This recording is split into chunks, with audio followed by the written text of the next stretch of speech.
Morning students, today we will continue exercise 2.2 question number 6 and 7. This exercise is related to linear equations in one variable. So now we continue question number 6. Bhavita has a total of rupees 520 as currency notes in the denomination of rupees 50, rupees 20 and rupees 10. The ratio of number of rupees 50 notes and rupees 20 notes is 3:4. She has 20 notes in all. Total notes 20. How many notes of each denomination she has? तो जो बबीता है उसके पास total amount कितना है, total money है 520. ये currency notes हैं जिसमें क्या है 50 रुपीज़ के नोट्स हैं, 20 रुपीज़ के नोट्स हैं, 10 रुपीज़ के नोट्स हैं.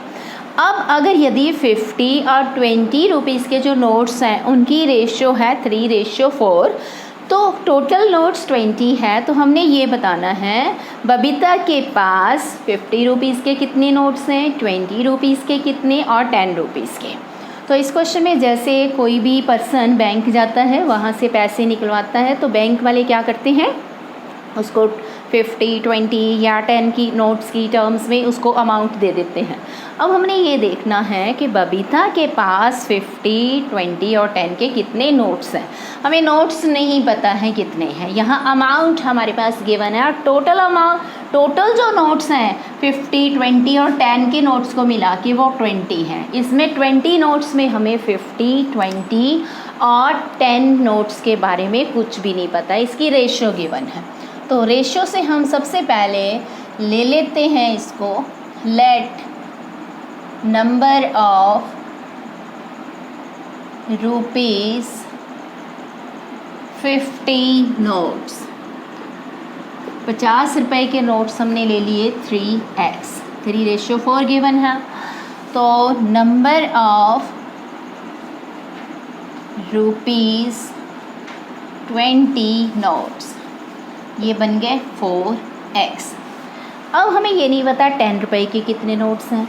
टोटल नोट्स हैं, टोटल नोट्स 20.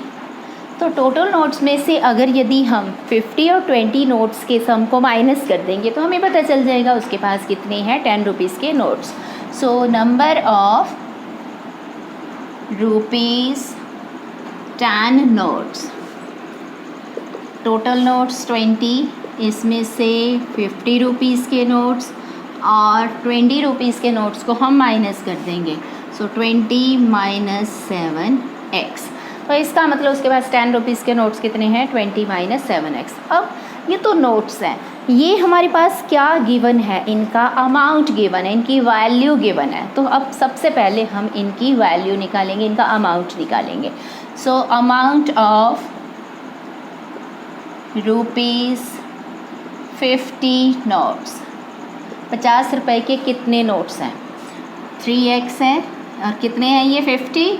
सो 3x को हमने 50 से मल्टीप्लाई कर दिया, 150x. ये उसके पास अमाउंट हो गया 50 रुपीज़ के नोट्स का. So amount of rupees 20 notes. तो ये हमारे पास नोट्स कितने हैं 4x. 20 के बताने हैं कितने नोट्स हैं, 4 को 20 से मल्टीप्लाई किया, रुपीज़ 80x. अब इसी वे से हमने अमाउंट निकालना है रुपीज़ 10 नोट्स का, कि 10 नोट्स के कितने रुपए हैं टोटल. तो 10 नोट्स में 20 - 7x, इसको हम 10 से मल्टीप्लाई कर देंगे.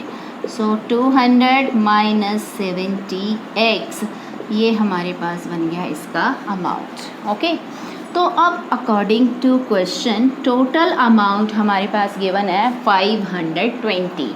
तो इसमें हम सबसे पहले 50 रुपीज़ के नोट्स का अमाउंट 150x, 20 रुपीज़ के नोट का अमाउंट 80x और 10 रुपीज़ के नोट्स का amount 200 - 70x is equal to total amount is 520.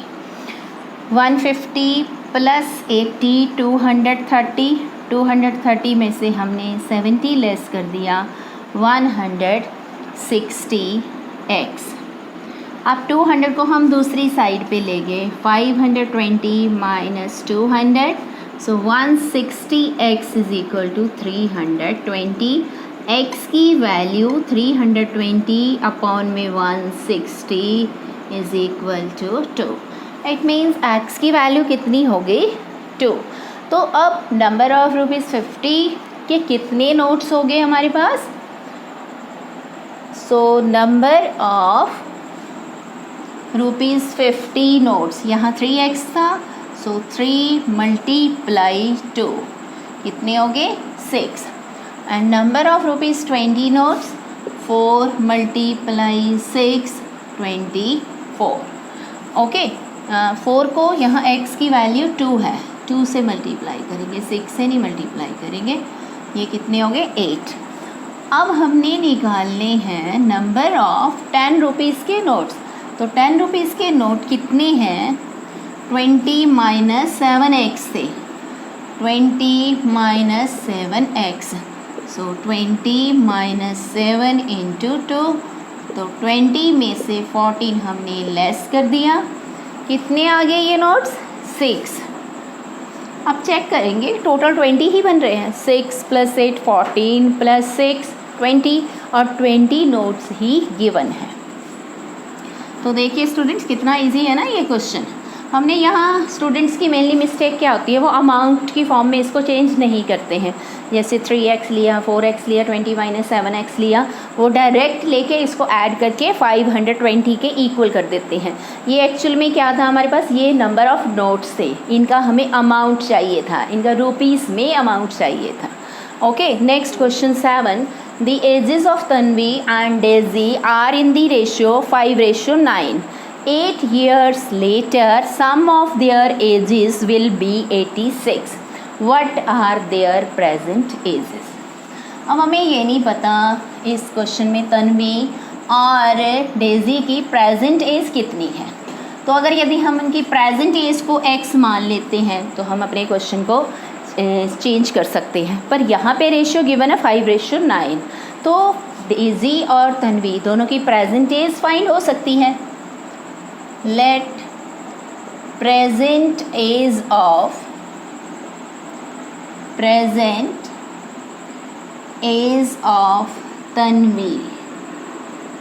Tanvi की रेशियो 5 सो 5x years।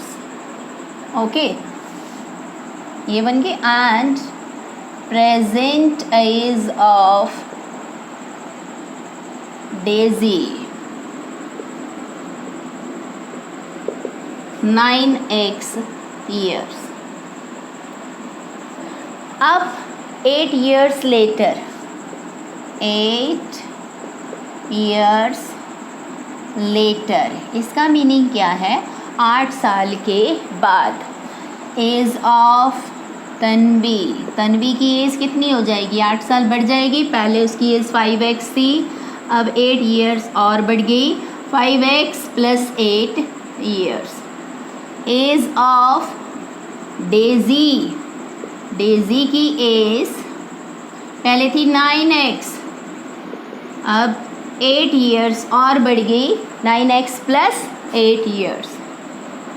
ओके अब दोनों की एजेस का सम कितना गिवन है 86। कौन सी एजेस का, 8 years लेटर, जो 8 years बाद की एजेस हैं।